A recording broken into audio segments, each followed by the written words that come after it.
It's day 14 of the Advent season, and today we are kind of switching gears away from peace and into joy. So our verse today is actually out of John, the Gospel. Of course, the last of the Gospels, like we said before, and of course, I always encourage y'all to read the four Gospels for yourself: Matthew, Mark, Luke, and John. Figure out what Jesus is teaching y'all, and kind of base your life around it. Call yourself a Christian, you know. But the verse here today is out of John 15, verse 11, and this is what it says. Jesus actually says these things.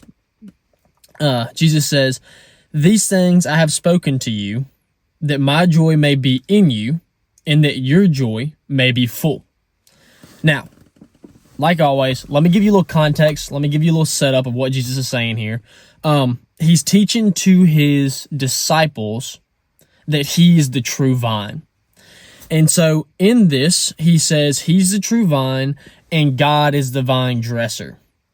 And it tells us that he abides in God the same way we need to abide in him.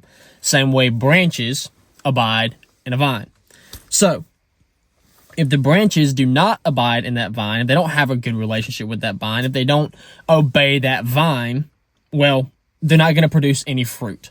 And Jesus says if they don't produce any fruit, then they are gathered up and they are thrown into a pit of fire.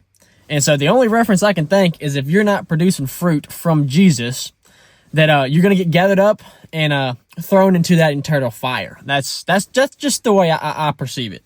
But it's okay, because he says if you do abide in him, then you will bear many fruits. And since you bear these many fruits, God will be glorified. His Father will be glorified. And since his Father is glorified and you're obeying, you're abiding, you have a relationship, you're seeing him as an authoritative figure in your life every single day, then you can be called a disciple. And to me, discipleship does not mean happiness on earth. It does not mean fame. It does not mean fortune. It does not mean comfort in earthly pleasures. And it does not mean easy living. To me, discipleship actually means quite the opposite. It means that even though we abide in Jesus and do what he tells us to do, the things of this earth is not the source of our happiness. What I just listed off was things of this earth that most people find inherently happy: money, fame, riches, all that kind of stuff. But what God says is being a disciple, and what Jesus ultimately says is being a disciple is to obey God and his teachings. And you find that in Matthew, Mark, Luke, and John in the Gospels, because it's literally Jesus' teachings, and to bear the good fruit of a disciple. So if you bear the good fruit of a disciple, then you will be filled with Christ's joy. Now, even though Christ himself, Jesus himself, suffered through mockery, he was tortured, he was crucified on a cross, and he ultimately died. Now, of course, he rose from the dead, and that's where you get your joy, is because everything in the end was okay. He rose from the dead.